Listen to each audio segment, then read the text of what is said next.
For hundreds of thousands of Americans, now more than 2 years into this pandemic, their fight with COVID-19 continues. They're the so-called long haulers, but as doctors learn more about the virus, there are also more tools to help those still battling the effects of COVID. Ike Ejiochi went to a state-of-the-art clinic helping those dealing with post-COVID symptoms. And in the case of a Broadway conductor, it's given him another shot to do the job he loves. The sights and sounds of New York City couldn't be brighter or louder than the scenes you'll see on Broadway. Just take Joel Fram's word for it.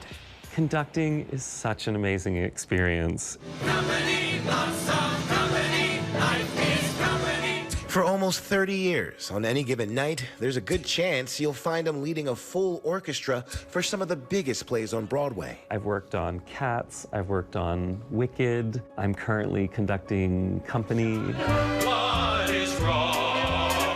You have to almost be psychically connected to everything around you, to the performances that are going on stage, to how people are doing their songs. Not a lot of people realize how much work actually goes into conducting.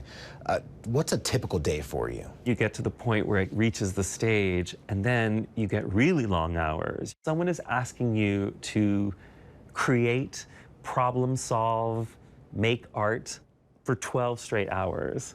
And in a way, it's exhausting, but also in a way, it's incredibly rewarding. Joel was living his dream, but like so many other stories across the country, it was interrupted. What happened March 2020?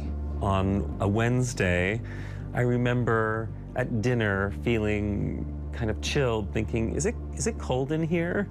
On the Thursday, I woke up and I had such a high fever and felt so sick.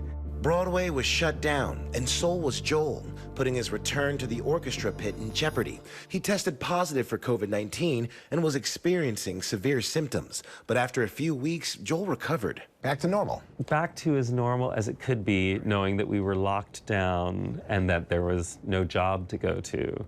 Just 1 month later, after feeling fine, his symptoms returned in the most unimaginable way. Not only did I have fatigue, but I had terrible joint pain, which for a conductor is and a pianist is a very terrifying thing.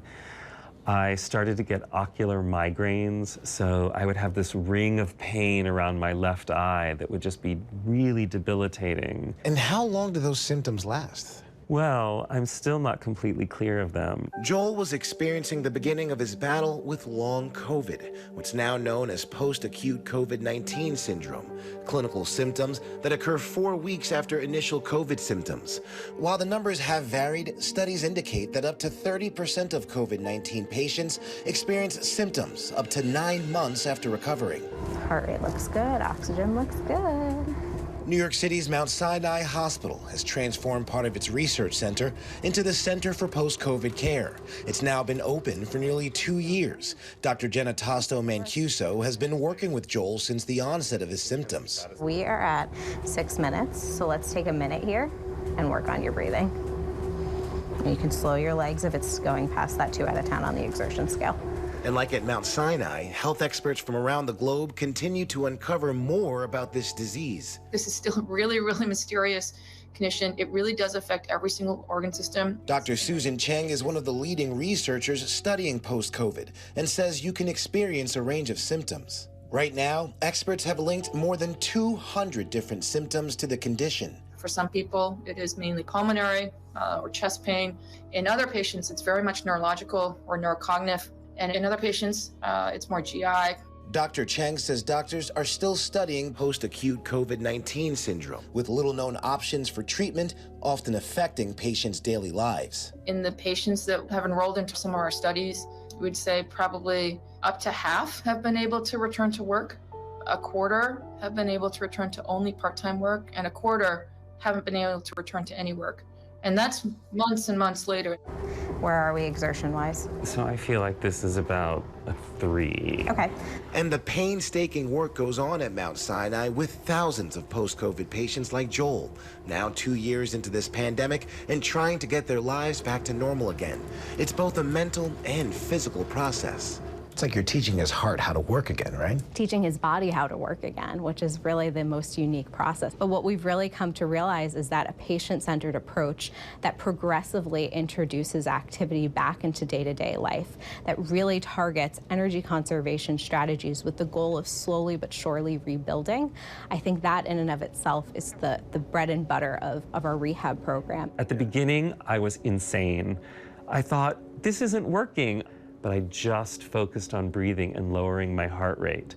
Dr. Tasto Mancuso says the best way to treat post-COVID is gradually increasing a patient's tolerance for exercise, all while mindful of the possibility that symptoms could return and flare up. For Joel, what started as simple exercises lying down eventually led to minutes on the stationary bike. There is still more to go.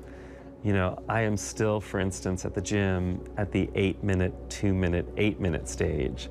But eventually, I want to be at the 25-minute stage where you work out in a way that is expected of most people and not flare my symptoms. It took months, but it worked. When Broadway opened back up later that fall, Joel was right in the center of it, doing what he loved. I did go back to work in October, and I did work 8-hour rehearsal days, and then 12-hour rehearsal days, and then 16-hour rehearsal days. And I happily had the support of my music team, who, if ever I needed to take a moment, could take over for me. But I found that I was able to do my job as long as I managed my energy window. Glad he's back at work. Still so mysterious with some of the symptoms that people are experiencing with those long haulers. Our thanks to Ike Ejiochi for that.